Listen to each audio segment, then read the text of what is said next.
aku menemukan dirimu.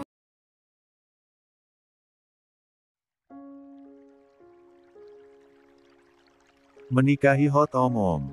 Bab 262. Nggak cukup sekali, Tari. Saya mau lagi. Saya menginginkan lebih dari ini. Mentari menggigit bibir bawahnya. Memang bisa langsung.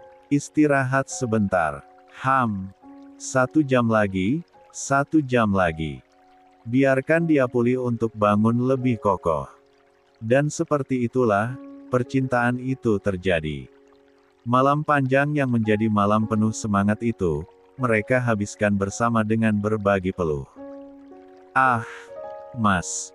Saya tidak ingin menundanya, Tari. Saya ingin segera punya anak dari kamu. Mas. Ark. Kamu nggak keberatan langsung hamil anak saya? Tentu, Mas. Tentu. Hampir menjelang subuh. Panen duren yang mereka jedadaran mereka ulangi berkali-kali itu menemukan penghujungnya. Mereka kembali meledak bersama sebelum terkapar saling memeluk satu sama lain. Tidur, istirahat. Mentari mengangguk pelan mendengar perintah sang suami. Jelas tubuhnya juga sudah sangat kelelahan. Wanita itu, akhirnya meringkuk dalam pelukan sang suami sepanjang hari. Tata, bangun, ayah. 2. Nina mengetuk pintu dengan tidak sabar. Gadis cilik itu dengan ditemani Aksa memanggil sang tante juga sang om untuk makan malam bersama. Sudah 2 kali mereka melewatkan makan bersama.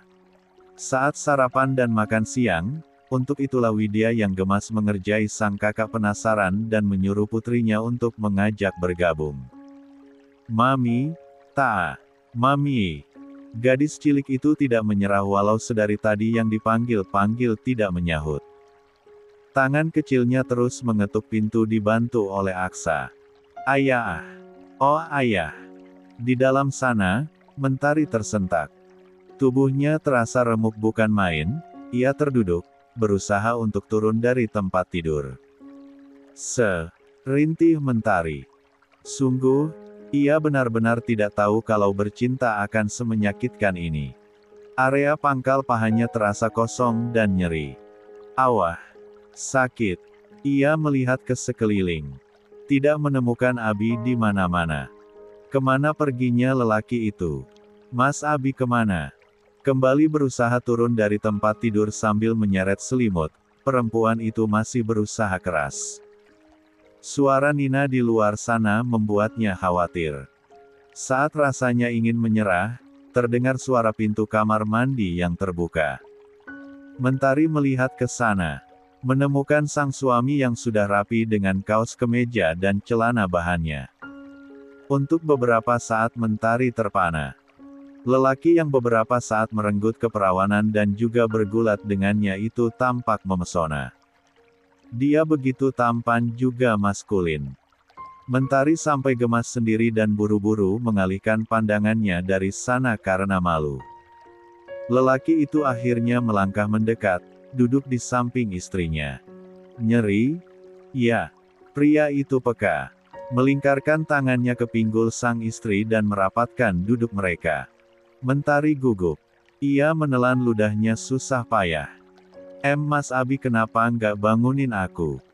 Kamu nyenyak banget. Nggak tega. Bagaimana tidak nyenyak?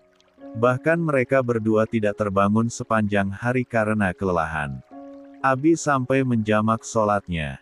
Tetapi, kan, ayah. Suara yang sempat menghilang itu kembali muncul lagi. Nina, Putri Widya dan Mahesa itu sepertinya datang lagi setelah sempat pergi. Mami. Mentari yang panik buru-buru hendak turun dari duduknya. Gerakannya membuatnya memekik sendiri. Awah. 3. Pelan-pelan, Tari. Abi memegangi kedua sisi lengan Mentari. Menahan di sisinya. Jangan kemana-mana. Biar saya bukakan pintu. Tetapi, Mas. Aku nggak pakai baju seperti ini.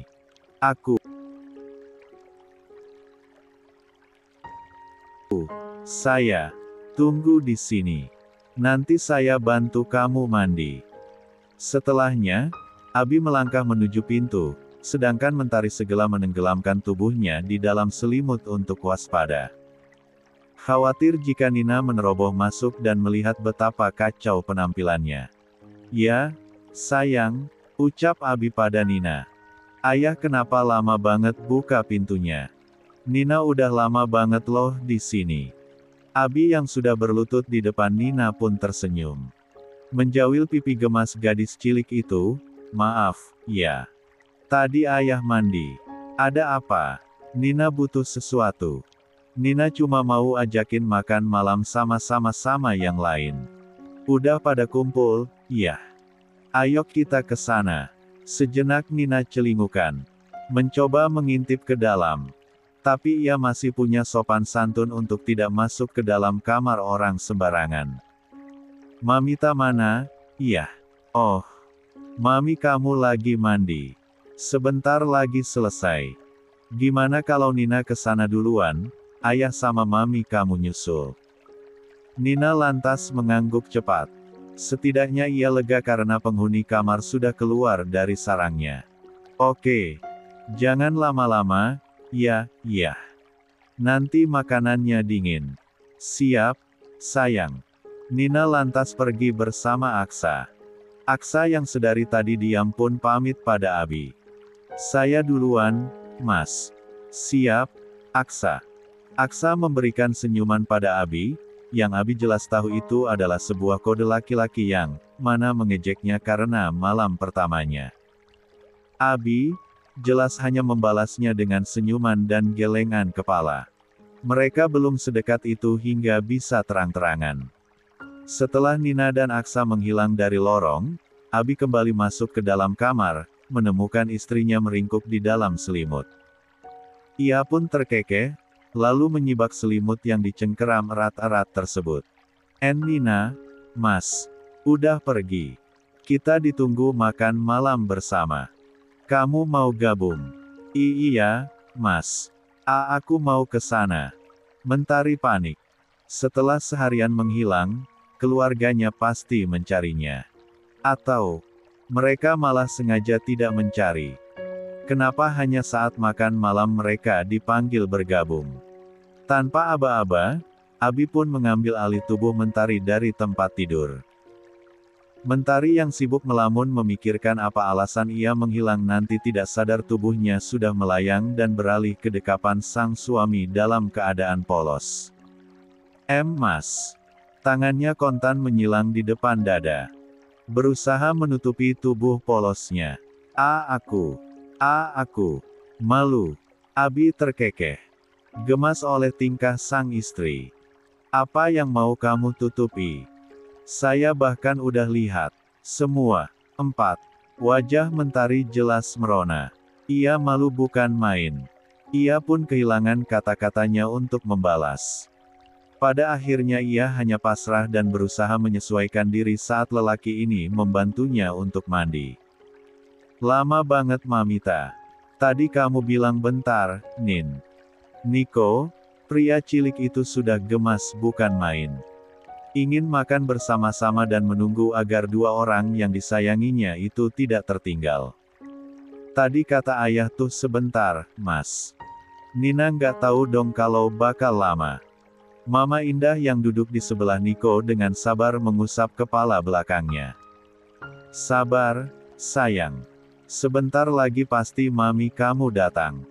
Iya, Eyang. Tapi, terdengar bunyi keroncongan dari perut Niko. Dia tersenyum dan nyengir kuda. Niko udah lapar. Hehehe. Para tetua yang ada di Ana pun terkekeh. Kan udah dibilang kamu bisa makan duluan aja. Nggak perlu nunggu Mamita sama ayah kamu kalau emang udah lapar. Niko lantas menggeleng. Niko tunggu sebentar lagi aja, Eyang. Kalau belum datang juga, Niko gas. Lagi orang-orang tertawa. Mereka memang sengaja belum mulai makan sebab Aksa menyampaikan kalau Abi dan Mentari akan bergabung. Untuk itulah, mereka menunggu. Nah, Itu mami sama ayah kalian. Duh, akhirnya datang juga. Yayai, yayai, Nina yang paling asik. Belum sampai mentari di kursinya, ia sudah berlari untuk memeluknya. Mami lama banget, deh. Nina udah karatan nunggunya. Tingkah anak-anak Widya dan Mahesa memang tidak ada habisnya. Keceriaan mereka sungguh membuat suasana bertambah hidup. Ya, walau salah satu dari mereka sangat tenang duduk di antara kakek dan neneknya. Siapa lagi kalau bukan Nata? Ia duduk diapit oleh Haris dan juga Anggun. Maaf. Ya, sayang. Mami lama. Iya? Nggak apa-apa, Mi. Tadi kata Mama, Mami sama Ayah lagi main. Jadi mungkin agak lama. Kening mentari mengerut. Menatap tajam sang adik yang sudah menahan tawa sedari tadi. Iya? Hehehe. Mami. Udah bahas nanti aja. Yuk. Mi, duduk. Setelahnya mentari melangkah menuju kursi dengan langkah-langkah pendek dan pelannya. Abi jelas saja berjaga di sekitarnya. Ia siaga kalau-kalau mentari terpeleset sebab gerakannya masih terbatas. Mami kenapa jalannya gitu, sih? Tanya Niko penasaran. Biasanya kalau di rumah Eyang juga cepet banget. Mulai, sepertinya semuanya akan dimulai. Belum apa-apa mentari sudah dicecar oleh keponakan-keponakannya. Mas Niko gimana, sih? Tadi kan Mama bilang kalau Ayah sama Mamita lagi main. Mungkin Mami kecapean. Nina, keponakan perempuan mentari itu seperti akan membantu menjelaskan. Tapi pertanyaan yang dia lontarkan malah lebih membuat mentari mati kutu. 5. Jadi, Mamita sama Ayah main berapa ronde? Jelas, semua orang tergelak mendengar pertanyaan polos itu. Mentari, perempuan itu rasanya ingin menghilang ditelan bumi sebab rasa malunya. 2 bulan kemudian. Hoek, hoek, pagi-pagi sekali. Widya sudah keluar masuk kamar mandi sebab merasakan mual yang sangat menyengat. Mahesa, lelaki yang baru saja pulang dari masjid usai melaksanakan sholat subuh berjamaah dengan para jagoannya langsung menghampiri sang istri. Kamu kenapa, sayang? Widya yang masih menangkup wastafel kamar mandi pun menggeleng lemas. Nggak tahu, Mas. Mual banget. Mahesa lantas menggendong Widya ala bridal usai perempuan itu membasuh wajahnya. Lah tidak tega melihat sang istri sampai pucat seperti ini. Kita ke rumah sakit. Kamu harus periksa. 6. Widya minum obat aja, Mas. Nggak apa-apa, ucap Widya saat lelaki itu membaringkannya di atas tempat tidur. Paling karena begadang tadi malam. Mahesa lantas duduk di sisi tempat tidur. Ia melihat kalender duduk yang berada di atas nakas. Ia ingat siklus bulanan sang istri yang biasanya mundur beberapa hari. Tapi ini sudah jauh lewat 2 minggu perempuan itu tidak mendapatkan tamunya.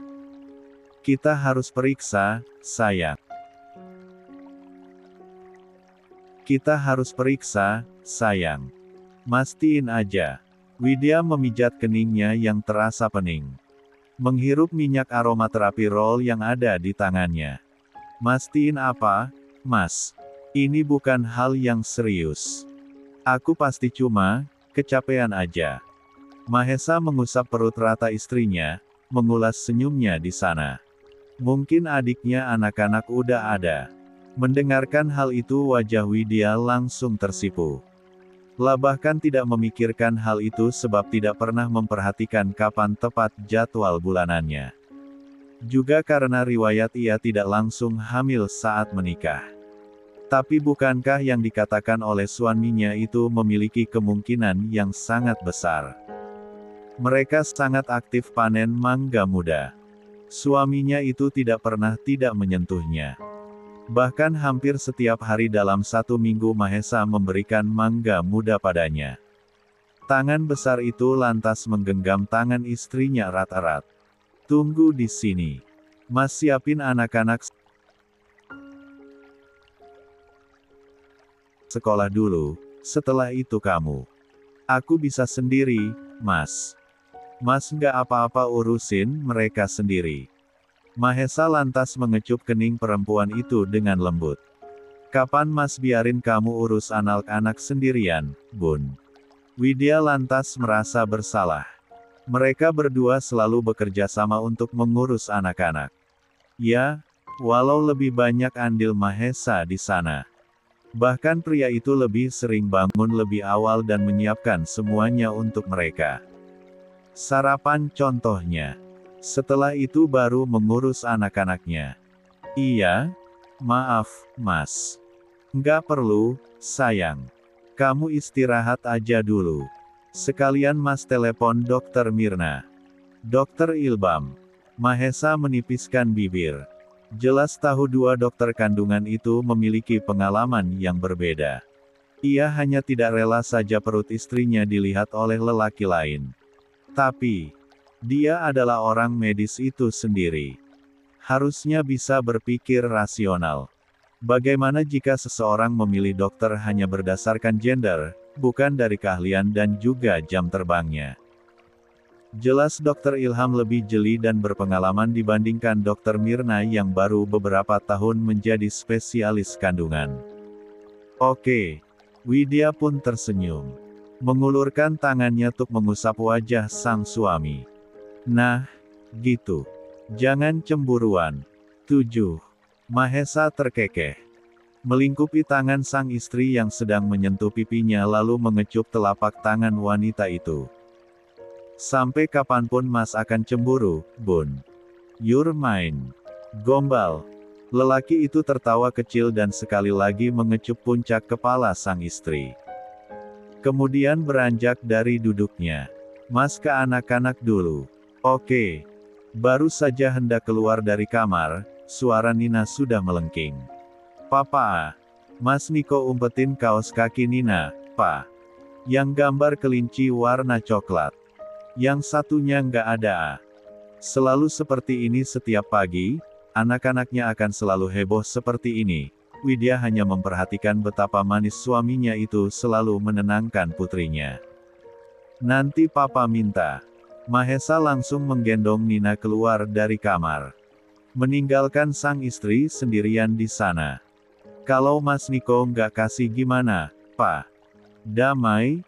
Hanya itu yang Widya rasakan saat ini.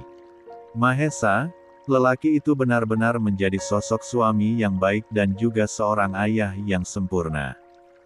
Di satu sisi memanjakan anak-anaknya, tapi di sisi lain ada sisi tegas yang ia munculkan. Tidak lantas memberikan apapun yang anaknya minta tanpa usaha. Jelas, hal itu bertujuan agar sang anak memiliki jiwa juang untuk mendapatkan apapun yang mereka mau. Beberapa menit berlalu. Akhirnya Widya keluar dari kamar dan sudah rapi dengan penampilannya. Ia bahkan sudah mengenakan jas dokternya. Saat menuju dapur, ia lihat Mahesa sedang menyuapi anak-anaknya. Pria itu juga sudah rapi dengan setelan kemejanya. Mas, sini biar aku yang suapin anak-anak. Mas sarapan dulu. Mahesa mengalihkan pandangannya. Melihat istrinya itu sudah rapi dan secantik biasanya. Tapi diam-diam ia menggeram dalam napasnya. Kamu akan istirahat, Bun. Izin hari ini. Mas udah bilang tunggu di kamar. Widya menendesahkan napas. Lalu duduk di kursinya. Aku nggak apa-apa, Mas. Udah mendingan sekarang. Tapi kenyataannya tidak begitu. Aroma makanan itu kembali membuatnya mual, buru-buru ia berlari ke kamar dan memuntahkan cairan kuning yang amat pahit ke dalam wastafel. Papa, Mama sakit? Tanya Nata. Ia mulai khawatir. Kenapa Mama mual-mual? Pertanyaan lain muncul dari bibir Nina. Sedangkan Niko jelas menunggu jawaban dari sang ayah atas pertanyaan dua saudara kembarnya. Mahesa segera bangkit dari duduknya. Tunggu di sini. Papa lihat Mama dulu. Oke. Anak-anak itu menurut, menggeser piring sarapannya mendekat. Sini, biar Nina aja yang suapin Mas Nata sama Mas Niko. Emang bisa? 8. Bisa, dong. Biar kita nggak telat nanti. Aak. Buka mulutnya. Walau sedikit berceceran, Nina menyuapi Nata dan Niko. Anehnya, dua kakak kembarnya itu menurut saja. Lihat tuh, jatuh-jatuh nasinya, Nina. Jadi berantakan. Makanya, mulut Mas bukannya yang gede. Nata yang melihat perdebatan Niko dan Nina hanya menggelengkan kepala. Selalu saja seperti itu. Kamar Widya Mahesa. Kamu harus izin, Mas yang akan izinin kamu nanti. Kamu ikut Mas cuma untuk periksa, bukan untuk kerja. Setelah itu Mas antar pulang. Widya mendesah. Lah sungguh tidak enak jika harus mengambil izin sebab dokter jaga IGD saat ini tidak banyak. Ada beberapa teman sejawatnya yang sedang cuti. Tapi, Mas, jangan debat Mas dalam masalah ini, Bun. Lantas Widya hanya bisa pasrah. Jelas Mahesa memiliki koneksi, tapi Widya merasa tidak enak jika diistimewakan. Hal itu tidak akan baik untuk reputasinya nanti. Kamu lagi nggak sehat. Kamu mau nangani pasien, tapi kamunya sendiri nggak fit. Apa pasien akan percaya? Kamu mau lari ke kamar mandi buat muntah pas periksa pasien. Mereka akan tersinggung, Bun. Jelas itu mungkin saja terjadi. Apalagi aroma pasien IGD yang sering kali berbaur dengan keringat dan berbagai macam hal, bisa saja membuat keadaannya saat ini semakin parah. Ia bisa semakin mual.